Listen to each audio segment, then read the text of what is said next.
अष्टावक्र गीता 18वां प्रकरण सूत्र संख्या 66।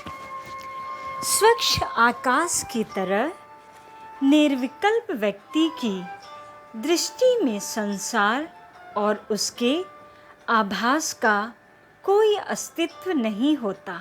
उसके लिए किसी साध्य और साधन का होना भी आवश्यक नहीं।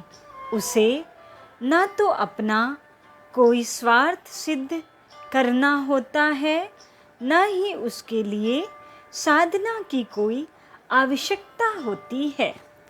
सूत्र संख्या 67।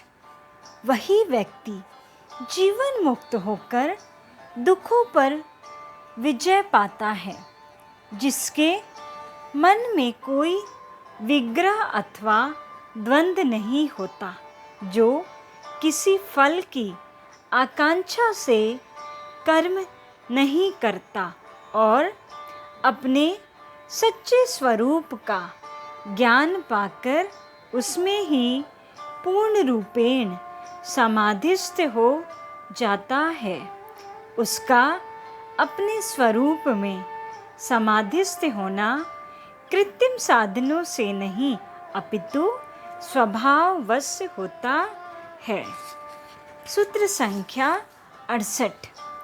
अब और अधिक क्या कहूँ, सार तत्व यही है कि जो ज्ञानी संसार के भोगों और भोगों के सुखों से मुक्त होने की आकांक्षा से भी रहित हैं, वही सच्चा जीवन मुक्त है। उसके हृदय में कोई संदेह संशय नहीं रहता, वरन वह सदैव समरस रहता है। सूत्र संख्या 69।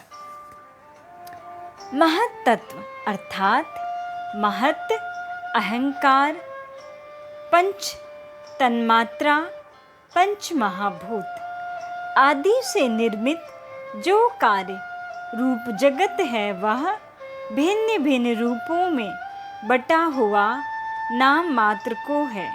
उसकी प्रीति मिथ्या है, भ्रम है तथा भ्रांत व्यक्ति की कल्पना मात्र है। जिस ज्ञानी ने आत्मा के सच्चे स्वरूप को आत्मसात कर लिया है, उसके लिए इस मिथ्या जाल में फंसकर कर्तव्य कर्म करने की अनिवार्यता भी नहीं होती। सूत्र संख्या 70।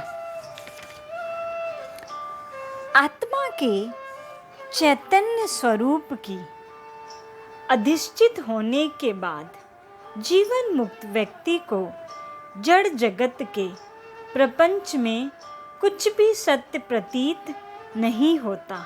यह प्रतीति जब निश्चयात्मक हो जाती है, तो ज्ञानी का मन सदा के लिए प्रशांत हो जाता है और फिर उसको कुछ भी कर्तव्य शेष कदापि नहीं रहता।